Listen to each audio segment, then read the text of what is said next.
absorption in the small intestine. The digested food can now pass into the blood vessels in the wall of the intestine. Intestine का जो wall होता है वहाँ से हमारा digested food पास होकर blood vessels में चला जाता है। यानी डाइजेस्टेड फूड वो स्मॉल इंटेस्टाइन के वॉल से ब्लड वेसल्स में पास हो जाता है, यानी चला जाता है। This process is called absorption. इस प्रोसेस को एब्जॉर्प्शन कहते हैं। यानी हमारा डाइजेस्टेड फूड यानी खाना जो पच जाता है, हमारा पचा हुआ खाना इंटेस्टाइन के वॉल से होते हुए ब्लड वेसल्स में चला जाता है। इसी प्रोसेस को हम बोलते हैं absorption. The inner walls of the small intestine have thousands of finger like outgrowths. हमारे स्मॉल इंटेस्टाइन के इनर वॉल्स में हज़ारों फिंगर की तरह ऊपर की ओर उभरे हुए स्ट्रक्चर्स होते हैं। देखिए, ये हमारा जो है इंटेस्टाइन है, जिसके अंदर से ये फ़ोटो ली गई है। इंटेस्टाइन का इंटरनल पार्ट है और ये इंटेस्टाइन का जो इनर वॉल है, इस इनर वॉल में आप देखिए थाउजेंड्स ऑफ स्ट्रक्चर हैं जो हमारे देखने में फिंगर की तरह हैं और ऊपर की ओर जो है उभरे हुए हैं। ठीक है, दिस आर कॉल्ड विली। इसे हम विली बोलते हैं। ये जितने भी है थाउजेंड्स ऑफ स्ट्रक्चर जो आपको दिखाई दे रहे हैं, इसे हम विली बोलते हैं। और एक स्ट्रक्चर को हम विलस बोलते हैं, यानी विलस जो है सिंगुलर है। ठीक है, can you guess what the role of villi could be in the intestine? क्या आप गेस कर सकते हैं कि हमारे इंटेस्टाइन में विली का क्या रोल है? The villi increase the surface area for absorption of the digested food. यानी विली जो है वो हमारे डाइजेस्टेड फूड को अब्जॉर्ब करने के लिए सरफेस एरिया को इंक्रीज करने का काम करता है। यानी जो हमने खाना खाया, जो डाइजेस्ट हो चुका, डाइजेस्ट होने के बाद जब स्मॉल इंटेस्टाइन में आ जाता है तो अब यहाँ आने के बाद उसमें एब्जॉर्प्शन होता है। यानी ये स्मॉल इंटेस्टाइन में जो विलीज हैं, ये थाउजेंड्स ऑफ स्ट्रक्चर, ये उसको एब्जॉर्ब करते हैं। तो ये विली क्या करता है, जो सरफेस एरिया है उसको बढ़ा देता है।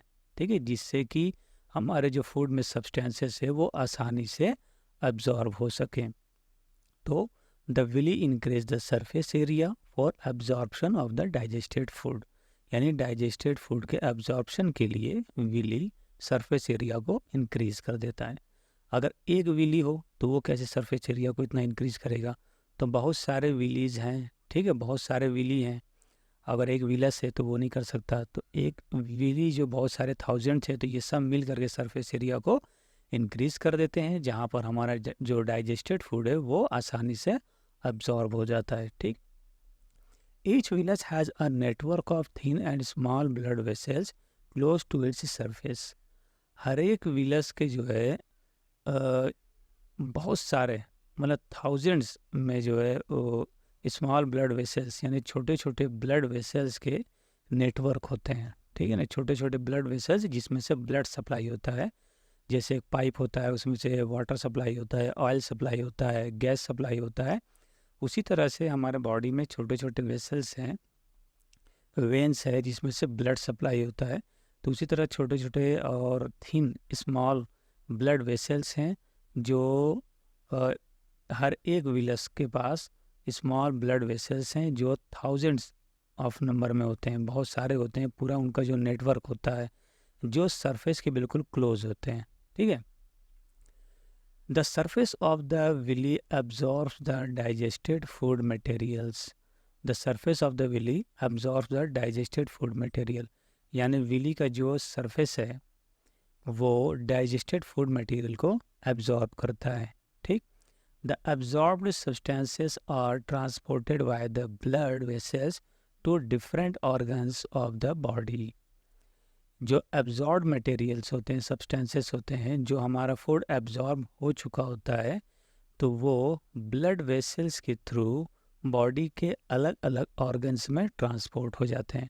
तो हमारे बॉडी में जो अलग अलग ऑर्गन्स हैं, हर किसी को फूड चाहिए होता है, एनर्जी चाहिए होती है और दूसरे टाइप के जो है मिनरल्स वगैरह चाहिए होते हैं, जिससे कि वो फंक्शन वर्क कर सके, ग्रोथ कर सके। ठीक है, तो ये क्या करता है कि जो सब्सटेंस एब्जॉर्ब सब्सटेंस जो होता है वो ब्लड वेसल्स के थ्रू बॉडी के अलग अलग ऑर्गन्स में ट्रांसपोर्ट हो जाते हैं, where they are use to build complex substances such as proteins required by the body. जहाँ पर उनका जहाँ पर कॉम्प्लेक्स सब्सटेंसेस बनाने के लिए यूज़ किया जाता है, जैसे प्रोटीन्स जो हमारे बॉडी की रिक्वायरमेंट है। देखिए जो सब्सटेंसेस डाइजेस्ट हो गए, जो फूड डाइजेस्ट हो गया, डाइजेस्ट होने के बाद जो फूड सब्सटेंसेस जो एब्जॉर्ब हो गए, एब्जॉर्ब होने के बाद ब्लड वेसल्स के थ्रू बॉडी के अलग अलग ऑर्गन्स में ट्रांसपोर्ट हो गए। अब ट्रांसपोर्ट होने के बाद उनका यूज़ कॉम्प्लेक्स सब्सटेंसेस बनाने के लिए होता है, जैसे प्रोटीन जो हमारे बॉडी की रिक्वायरमेंट है। This is called assimilation. इस प्रोसेस को हम क्या बोलते हैं? एसिमिलेशन बोलते हैं। ठीक। In the cells glucose breaks down with the help of oxygen into carbon dioxide and water and energy is released.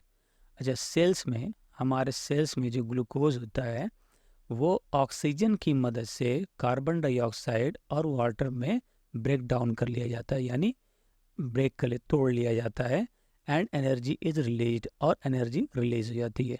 देखो बच्चों, जो भी हम फूड हम खाते हैं जो हमारे बॉडी में जाता है, अलग अलग प्रोसेस से वो आगे बढ़ता है, तो हमारी बॉडी किसी भी फूड को डायरेक्टली यूटिलाइज नहीं करती है, बल्कि उसे वो सिंपलर फॉर्म में चेंज करती है।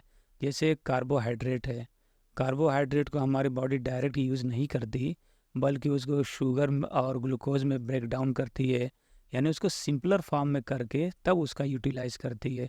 तो उसी तरह से यहाँ पर क्या है कि हमारे सेल्स में जो ग्लूकोज हैं वो ऑक्सीजन की मदद से कार्बन डाइऑक्साइड और वाटर में तोड़ लिए जाते हैं, ब्रेक डाउन कर लिए जाते हैं, यानी सिंपल सब्सटेंस में चेंज कर लिए जाते हैं, और एनर्जी भी रिलीज हो जाती है। ठीक। The food that remains undigested and unabsorbed enters into the large intestine. जो फूड अनडाइजेस्टेड रह जाते हैं, जो बचे रह जाते हैं और जो एब्जॉर्ब नहीं हो पाते हैं, वो लार्ज इंटेस्टाइन में पास कर दिए जाते हैं। ठीक है, वो लार्ज इंटेस्टाइन में चले जाते हैं। The working of stomach was discovered by a strange accident. Stomach की वर्किंग का पता तब लगा जब एक भयानक एक्सीडेंट हुआ। In 1822 a man named Alexis Saint Martin was badly hit by a shotgun। 1822 में एक एलेक्स सेंट मार्टिन नाम का आदमी जिसको गोली लग गई थी, बहुत बुरी तरह गोली लग गई थी। The bullet had seriously damage the chest wall and made a hole in his stomach. जो बुलेट थी वो उसके चेस्ट में लगी थी, चेस्ट वॉल को होल करते हुए स्टोमक में उसने होल बना दिया था, यानी गोली जो है उसके चेस्ट में लगी थी साइड में, और जहाँ से उसके स्टोमक में होल बन गया था, यानी गोली अंदर तक चली गई थी। He was brought to an American army doctor William Beaumont. फिर उसे एक अमेरिकन आर्मी डॉक्टर जिनका नाम विलियम ब्यूमॉन्ट था उनके पास ले जाया गया। The doctor saved the patient but he could not close the hole properly and left it bandaged. तो डॉक्टर ने उस पेशेंट की जान तो बचा ली, उसको ट्रीटमेंट दे करके उसकी जान तो बचा ली, लेकिन जो होल बन गया था उसको प्रॉपरली वो बंद नहीं कर सके, बल्कि वहाँ उन्होंने एक बैंडेज बांध दिया। ये फिगर 2.8 में देख सकते हैं आप। Beaumont took it as a great opportunity to see the inside of the stomach through the hole। Beaumont के पास एक बहुत ही अच्छा मौका मिला कि पेट के अंदर, स्टोमक के अंदर जो होल बना था उसके अंदर देखने का। He made some wonderful observation। उसने कुछ बहुत ही अच्छे ऑब्जर्वेशंस रिकॉर्ड किए, ऑब्जर्वेशन देखे उसने, रिकॉर्ड किए। Beaumont found that the stomach was churning food. Beaumont ने देखा उस होल में से झांक करके कि जो फूड, स्टोमक में जो फूड है वो चर्निंग कर रहे हैं, यानी घूम रहे हैं, इधर उधर मूव कर रहे हैं, घूम रहे हैं। ठीक है।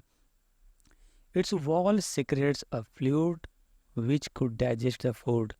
स्टोमक के वॉल से फूड फ्लूइड सिगरेट्स हो रहे हैं जो फूड को डाइजेस्ट करते हैं। यानी फूड को डाइजेस्ट करने वाले जो वो होते हैं, आपके फ्लूइड्स होते हैं जो स्टोमक में होते हैं, वो स्टोमक सीक्रेट कर रहा था जो इस होल से दिखाई दे रहा था। Its wall secretes a fluid which could digest the food. He also observed that the end of the stomach opens into the intestine only after the digestion of the food inside the stomach is completed. उसने ये भी observe किया कि stomach का जो and है, जो सबसे एंड पार्ट है, वो स्मॉल इंटेस्टाइन में जा कर के ओपन हो रहा है, और जो स्टोमक में डाइजेशन के बाद जो फूड पूरा डाइजेस्ट हो करके जो कंप्लीट हो जा रहा है, तब कहते हैं ये स्टोमक में से स्मॉल इंटेस्टाइन में जा रहा है। यानी उन्होंने ये ऑब्जर्व किया कि जो फूड डाइजेस्ट हो जा रहा है, हो जाने के बाद ही स्टोमक से स्मॉल इंटेस्टाइन में जा रहा है। Clear? Large intestine. The large intestine is wider and shorter than small intestine. लेकिन लार्ज इंटेस्टाइन जो होता है, ये आपका large intestine wider and shorter than small intestine. ये जो स्मॉल इंटेस्टाइन है, ये इससे वाइड होता है, यानी चौड़ा होता है, और छोटा भी होता है, यानी स्मॉल इंटेस्टाइन से ये चौड़ा और छोटा भी होता है। Clear? It is about 1.5 metre in length. ये लंबाई में लगभग 1.5 मीटर होता है। ठीक। Its function is to absorb water and some salts from the undigested food material. इसका काम अनडाइजेस्टेड फूड मटेरियल से वाटर को एब्जॉर्ब करना और कुछ सॉल्ट्स को भी एब्जॉर्ब करना होता है। यानी जो हमारा अनडाइजेस्टेड फूड है, जो पूरी तरह से डाइजेस्ट किया जा चुका, अब उस पर कोई वर्क नहीं करना है हमारे एलिमेंट्री कैनाल को, यानी डाइजेस्टिव सिस्टम को, तो अनडाइजेस्टेड फूड से वाटर और कुछ सॉल्ट को ये एब्जॉर्ब करने का काम करता है। Clear?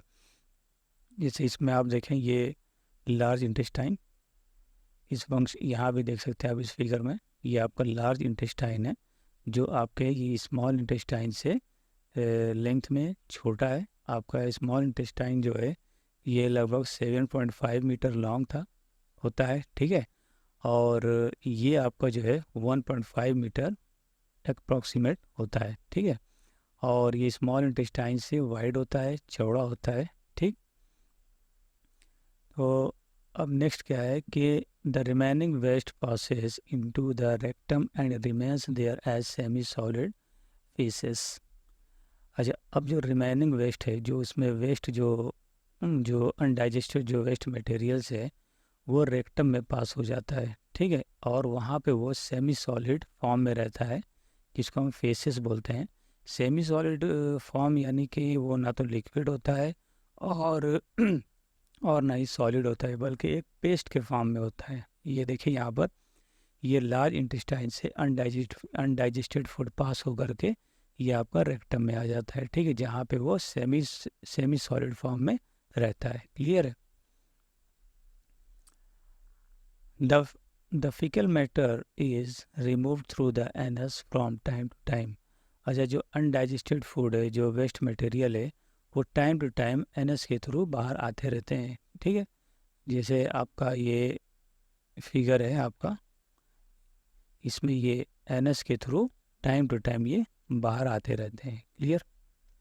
This is called egestion. इस प्रोसेस को हम इगेशन कहते हैं, यानी टाइम टू टाइम जो वेस्ट मटेरियल है एनएस के थ्रू जो बाहर आते रहते हैं, उसे हम इगेशन बोलते हैं।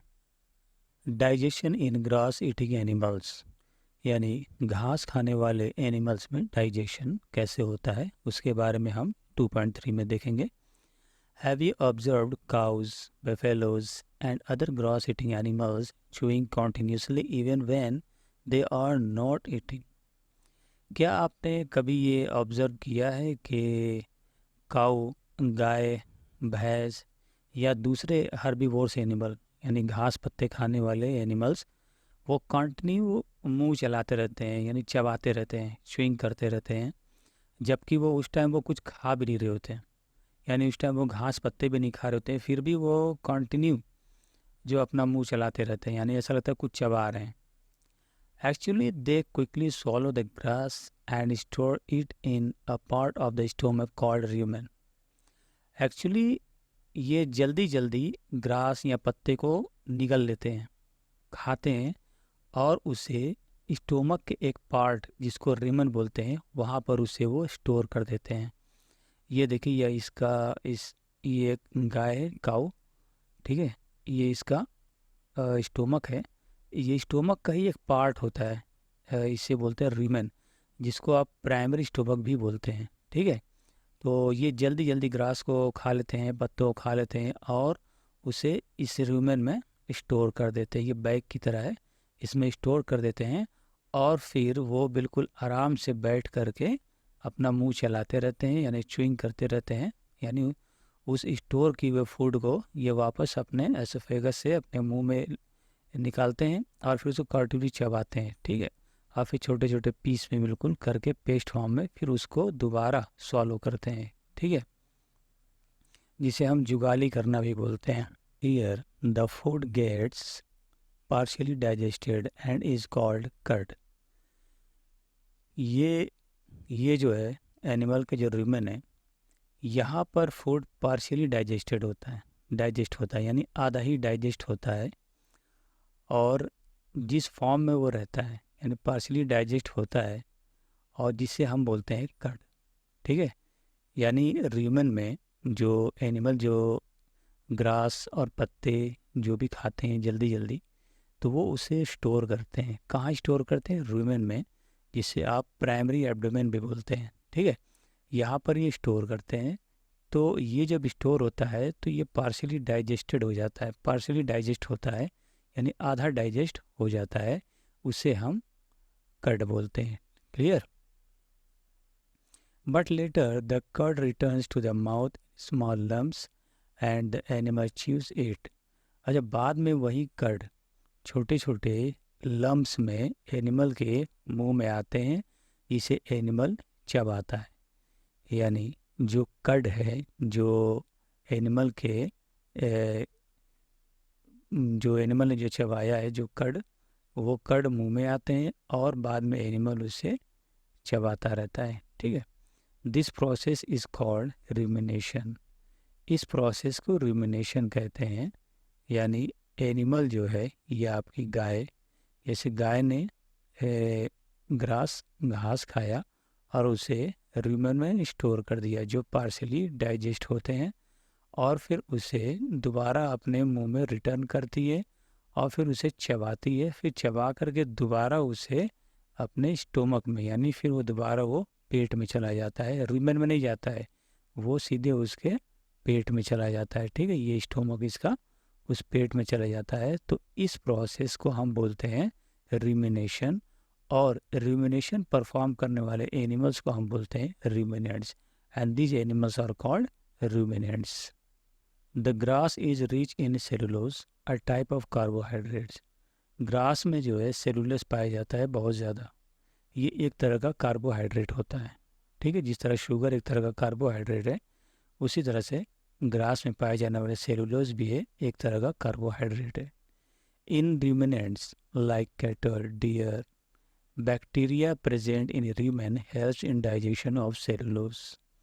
अच्छा, रूमिनेंट्स जैसे आपका कैटल हो गया, डियर हो गया, इनके रूमेन में एक बैक्टीरिया पाया जाता है जो सेलुलोज के डाइजेशन में हेल्प करता है, यानी सेलुलोज को डाइजेस्ट करने में हेल्प करता है। Many animals including humans can not digest cellulose. बहुत सारे एनिमल्स हैं जिनमें ह्यूमंस भी हैं, इंसान भी हैं, वो सेलुलोज को डाइजेस्ट नहीं कर सकते क्योंकि उनके अंदर वो बैक्टीरिया नहीं पाया जाता, ठीक है। Animals like horses, rabbit etcetera have a large sac-like structure called cecum between the esophagus and the small intestine. अच्छा, जैसे हॉर्स हो गया, रैबिट हो गया, इस तरह के जितने भी एनिमल्स हैं, उनमें एक बड़ा सा जो है बैग की तरह स्ट्रक्चर पाया जाता है, एक थैली टाइप का, बड़े सी थैली टाइप का एक स्ट्रक्चर पाया जाता है, जिसको सीकम बोलते हैं, जो एसोफेगस यानी फूड पाइप और इंटेस्टाइन के बीच में होता है। जैसे आप फिगर 2.9 में देखें, ये देखिए ये सीकम है, ठीक है। ये फूड पाइप और जो एसोफेगस है, एसोफेगस और आपका इंटेस्टाइन जो है इसके जो है बीच में पाया जाता है। The cellulose of the food is digested here by the action of certain bacteria which are not present in the human. अच्छा, यहाँ सीकम में कुछ ऐसे बैक्टीरियाज होते हैं जो सेलुलोज को डाइजेस्ट करते हैं। The cellulose of the food is digested here. तो फूड में जो सेलुलोज होते हैं वो यहाँ पर डाइजेस्ट हो जाते हैं by the action of certain bacteria. कुछ बैक्टीरिया के एक्शन से वो फूड डाइजेस्ट हो जाते हैं, ठीक है। Which are not present in humans, जो ह्यूमंस में नहीं पाए जाते हैं, ठीक है। यानी जो सीकम है जो एक ऑर्गन है ये एनिमल में तो पाया जाता है, ठीक है, जहाँ पर फूड में मौजूद सेलुलोज को डाइजेस्ट करने का काम करता है कौन, बैक्टीरिया, ठीक। तो ये सीकम जो है एनिमल्स में तो पाए जाते हैं बट ह्यूमंस में नहीं पाए जाते हैं, और ये बैक्टीरिया भी ह्यूमंस में नहीं पाए जाते हैं। So far you have learned about animals which possesses the digestive system. अच्छा, अब तक आपने पढ़ा कि एनिमल्स के बारे में जिनके पास डाइजेस्टिव सिस्टम है, ठीक है, ह्यूमंस के बारे में जिनके पास डाइजेस्टिव सिस्टम है। But there are many small organisms which do not have a mouth and a digestive system. लेकिन ऐसे बहुत सी स्मॉल ऑर्गेनिजम्स हैं, छोटे छोटे ऑर्गेनिजम्स हैं जिनके पास ना तो मुंह है, माउथ है, और ना ही उनके पास डाइजेस्टिव सिस्टम है। Then how do they acquire the digest food. तो वो किस तरह से फूड लेते हैं और किस तरह से फूड को डाइजेस्ट करते हैं। In the section below you will learn another interesting way of food intake. अब आप अगले सेक्शन में ये पढ़ेंगे, एक इंटरेस्टिंग वे पढ़ेंगे जिसमें किस तरह से फूड इंटेक किया जाता है, यानी लिया जाता है ना। फूड इंटेक करने का एक इंटरेस्टिंग वे आप अगले नेक्स्ट सेक्शन में पढ़ेंगे। Feeding and digestion in amoeba. Amoeba is an microscopic single celled organisms found in pond water. Amoeba जो है एक सिंगल सेल्ड ऑर्गेनिज्म है, यानी सिंगल सेल से बना हुआ, जो पॉन्ड में पाया जाता है यानी तालाबों में पाया जाता है। और ये एक माइक्रोस्कोपिक ऑर्गेनिज्म है, यानी जिसे आप डायरेक्टली अपने आँखों से नहीं देख सकते, बल्कि इसे देखने के लिए आपको माइक्रोस्कोप की हेल्प लेनी पड़ेगी, यानी आप इसे माइक्रोस्कोप से ही देख सकते हैं। Amoeba has a cell membrane, a rounded, dense nucleus and many small bubbles like vacuoles in the cytoplasm. Amoeba के साइटोप्लाज्म में, जिससे अमीबा बना होता है, ये अमीबा का पूरा साइटोप्लाज्म है।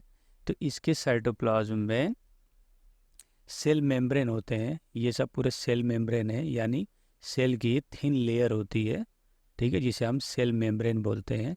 और राउंडेड गोलाकार और डेंस यानी घना, बिल्कुल गोलाकार और घने घने न्यूक्लियस होते हैं, ठीक है। और many small bubbles like vacuoles in its cytoplasm, और उसके साइटोप्लाज्म में बहुत सारे छोटे छोटे बबल्स की तरह यानी बुलबुले की तरह वॉक्यूल्स होते हैं, ठीक है। अब इनका काम क्या है आगे देखते हैं।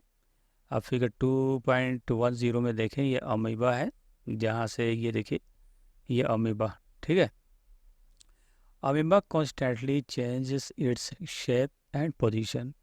ये अमीबा जो है ये बराबर अपने शेप को और अपने पोजीशन को चेंज करता रहता है, यानी अमीबा का जो बॉडी शेप है वो फिक्स नहीं होता, ये हमेशा जो है बदलता रहता है, यानी चेंज होता रहता है। और अमीबा हमेशा एक जगह पे भी नहीं रहता, ये भी अपनी पोजीशन को चेंज करता रहता है। It pushes out one or more finger like projections called pseudopodia or false feet for movement and capture of food. ये अपने अंदर से फिंगर लाइक स्ट्रक्चर को बाहर निकालता है, जिसे हम सीडोपोडिया बोलते हैं। ये सीडोपोडिया है, ये भी सीडोपोडिया है, यहाँ पर आप देख सकते हैं। तो इसे आप इसे फॉल्स फीड ये बोलते हैं, यानी नकली पैर, जिससे ये मूवमेंट भी करता है और फूड कैप्चर भी करता है। कैसे करता है, अगर कोई फूड पार्टिकल जिसके पास आता है तो ये सीडोपोडिया से क्या करता है, उसे चारों तरफ से राउंड कर लेता है, ठीक है, सर्कल बना लेता है, घेर लेता है, और फिर उसे अपने अंदर इंगेस्ट कर लेता है, ठीक है, यानी उसके अपने अंदर सॉलो कर लेता है, ठीक। और ये जो फूड वॉक्यूल्स है, यहीं पर उसका डाइजेशन होता है, और डाइजेशन होने के बाद ये जो फूड जो वेस्ट बचे हुए हैं वो यहाँ से इंगेस्ट हो जाते हैं। Amoeba feeds on some microscopic organisms. Amoeba चूँकि एक माइक्रोस्कोपिक ऑर्गेनिज्म है, इसलिए ये माइक्रोस्कोपिक ऑर्गेनिजम्स को ही खाता है। When it senses food, it pushes out pseudopodia around the food particle and engulfs it. जब उसे लगता है कोई फूड उसके करीब आ गया है, तो वो अपने अंदर से सीडोपोडिया को बाहर निकालता है और उस फूड के चारों तरफ एक सर्कल बना करके उसे इनगल्फ कर जाता है, यानी उसे खा जाता है, निगल जाता है। The food becomes trapped in a food vacuoles, और फूड जो है वो फूड वॉक्यूल्स में ट्रैप्ड हो जाते हैं, यानी फंस जाते हैं। यहाँ पर आप देखें, ये सीडोपोडिया है, ये कोई फूड पार्टिकल है। जब अमीबा को लगता है कि उसके पास कोई फूड पार्टिकल है, तो वो अपने अंदर से सीडोपोडिया को बाहर निकालता है और उसके इस फूड पार्टिकल के चारों तरफ एक सर्कल बना करके उसे जकड़ लेता है और फिर उसे इनगल्फ कर जाता है, और ये फूड वॉक्यूल्स में चला जाता है। फूड वॉक्यूल्स में ही जाकर ये डाइजेस्ट होता है, और डाइजेस्ट होने के बाद ये फूड पार्टिकल्स अनडाइजेस्टेड यानी वेस्ट मटेरियल के रूप में बाहर आ जाता है, जिसे इंगेशन बोलते हैं। क्लियर?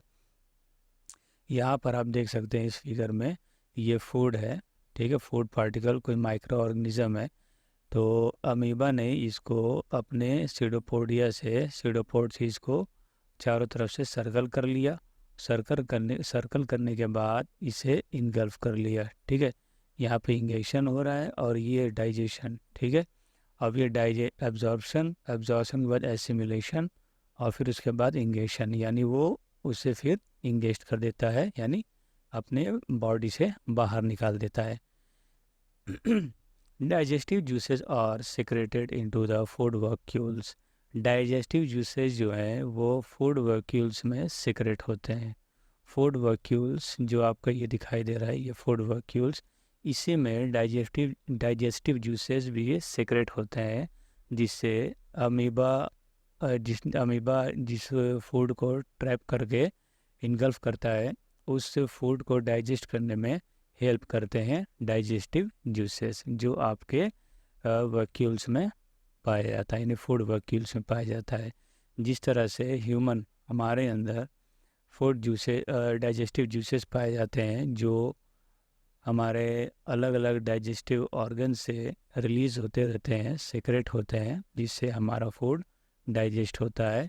उसी तरह से अमीबा के फूड वैक्यूल में भी डाइजेस्टिव जूसेस सीक्रेट होता है, जिससे उसके फूड डाइजेस्ट होते हैं। They act on the food and break it down into simpler substances. Digestive juice जो होते हैं वो फूड के ऊपर एक्शन परफॉर्म करते हैं और उसे सिंपल सब्सटेंसेस में ब्रेक कर देते हैं। कोई भी ऑर्गेनिजम्स है वो डायरेक्टली किसी भी फूड को यूटिलाइज नहीं करता, बल्कि सबसे पहले उसे सिंपलर सब्सटेंसेस में ब्रेक डाउन करता है, फिर उसे यूटिलाइज करता है। उसी तरह से अमीबा के फूड वैक्यूल में पाए जाने वाला डाइजेस्टिव जूस, वो भी सबसे पहले फूड को सिंपलर सब्सटेंसेस में ब्रेक डाउन करता है और फिर उसका यूटिलाइज करता है। Gradually the digested food is absorbed. इस तरह से डाइजेस्टेड फूड एब्जॉर्ब कर लिया जाता है। The absorbed substances are used for growth, maintenance and multiplication. जो एब्जॉर्ब सब्सटेंसेस है, जो फूड में अलग अलग सब्सटेंसेस है, न्यूट्रिशन है, वो एब्जॉर्ब होने के बाद अमीबा उसको अपने ग्रोथ और अपने बॉडी मेंटेनेंस और मल्टीप्लिकेशन के लिए यूज़ करता है, ठीक है। और अमीबा जो है ये मल्टीपल होता रहता है, यानी अमीबा अपने एक बॉडी से दो से चार होता रहता है, यानी मल्टीपल होता रहता है, ठीक है। The undigested residue of the food is expelled outside by the vacuoles. जो अनडाइजेस्टेड रेसिड्यू है, जो फूड डाइजेस्ट हो जाता है, अब उसका कोई काम नहीं रहता है, तो अब अमीबा उसको अपने बॉडी से इंगेस्ट कर देता है, यानी उसे बाहर निकाल देता है, right. The basic process of digestion of food and release of energy is the same in all animals. Digestion of food और एनर्जी का रिलीज़ होना और फिर उसका इंगेस्ट होना, यानी फूड इनहेल करना, फूड का डाइजेस्ट होना, उसके जो भी प्रोसेस हैं, डाइजेशन ऑफ फूड के जो भी प्रोसेस हैं, और उससे एनर्जी रिलीज़ होना और फिर उसका इंगेस्ट होना, ये जो प्रोसेस है ये सभी एनिमल्स में सेम होते हैं। In a later chapter you will learn about the transport of food absorbed by the intestine to the various parts of the body। अब अगले चैप्टर में आप पढ़ेंगे कि इंटेस्टाइन किस तरह से फूड को अब्जॉर्ब करता है और बॉडी के अलग अलग पार्ट्स में ट्रांसपोर्ट करता है। Diarrhoea. Sometimes you may have experienced the need to pass water stool frequently। कभी कभी आपको बिल्कुल वाटरी टाइप का स्टूल हुआ होगा, बार बार बार बार कई बार आपको हुआ होगा, यानी बिल्कुल जिसको बोलते हैं पतली लेटरिन, यानी दस्त होना। ऐसा बहुत लोगों को होता है, ख़ासतौर से बच्चों को भी। This condition is called diarrhoea. इस कंडीशन को हम बोलते हैं डायरिया। जहाँ आपका पेट सही नहीं रहता, डाइजेशन सही नहीं रहता, बार बार पतली लेटरिन होती है, तो इस कंडीशन को हम बोलते हैं diarrhoea. It may be caused by an infection, food poisoning और इनडाइजेशन। ये इन्फेक्शन की वजह से होता है, या यानी कोई इन्फेक्शन हो गई आपकी बॉडी को, उसकी वजह से होता है, या फूड पॉइजनिंग या फिर इनडाइजेशन की वजह से होता है। आपका फूड अगर अच्छी तरह से डाइजेस्ट नहीं हो पाता है तो भी उसे हो जाता है। अक्सर लोग खाना खाने के बाद फ़ौरन सो जाते हैं, बैठ जाते हैं, तो ऐसे भी इनडाइजेशन हो जाता है। और फूड पॉइजनिंग, बाहर की जो हम उल्टी सीधी चीज़ें खाते रहते हैं और अनहाइजीनिक फूड खाते हैं और एक बार में बहुत सारे वैरायटीज़ के फूड खा लेते हैं, तो ऐसे कंडीशन में भी हमारा जो बॉडी है, हमारा जो डाइजेस्टिव सिस्टम है, वो फूड को सही से डाइजेस्ट नहीं कर पाता। इस कंडीशन में भी डायरिया हो सकता है। It is very common in India, particularly among children. ये इंडिया में बिल्कुल कॉमन सी बात है, ये अक्सर आपने लोगों में सुना होगा, और ये ख़ास तौर से जब बच्चों में बहुत ज़्यादा होता है। Under severe conditions it can be fertile. कुछ कंडीशंस में मौत भी हो जाती है, यानी जानलेवा भी हो जाता है। अक्सर हमारे देश में बच्चों की बहुत मौतें होती हैं डायरिया की वजह से।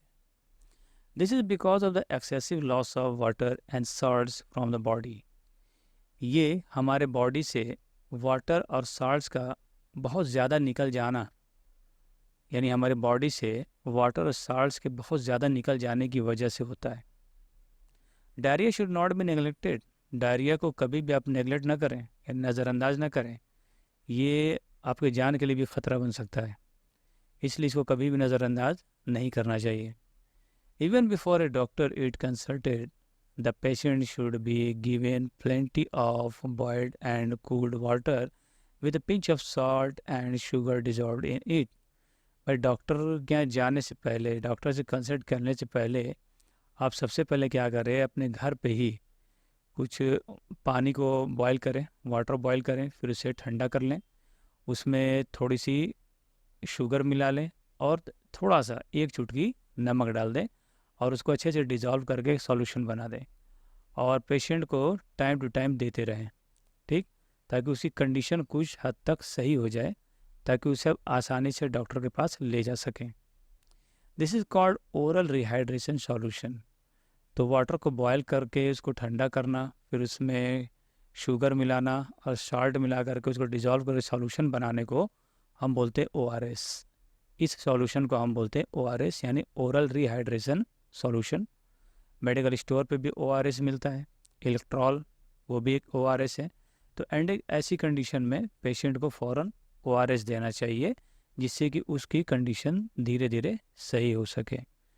तो बच्चों, ये क्लास 7 का चैप्टर 2 न्यूट्रिशन इन एनिमल ये आपका आज फिनिश हो गया, और आप लोग इसे अच्छे से रिवाइज करें, पढ़ें और जो भी आपको कन्फ्यूज़न है वो अपने क्लास टीचर से, अपने सब्जेक्ट टीचर से कंसल्ट करें, उस पर डिस्कस करें और आपस में भी इन सारे टॉपिक्स पर डिस्कस करें और खूब अच्छे से पढ़ाई करें। ठीक है? Thanks for watching and please like, subscribe and share my channel roads to science. Thanks for watching.